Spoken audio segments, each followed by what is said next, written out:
How to set price alerts on BitMart. Open BitMart app on your device and you can see this type of interface.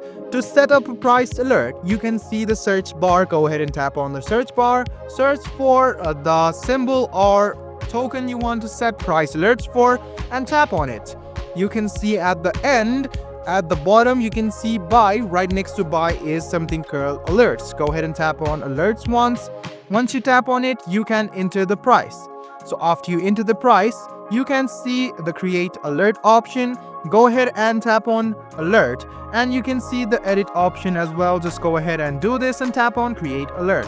Now you can see that you have created an alert and you will be alerted as the price reaches. I'm gonna tease this process to you once again. Just go ahead and tap on the symbol right next to the symbol at the end. You can see alert. Go ahead and tap on alert.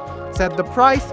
After you have set up the price, go ahead and tap on create alert and you can see now the set has been done.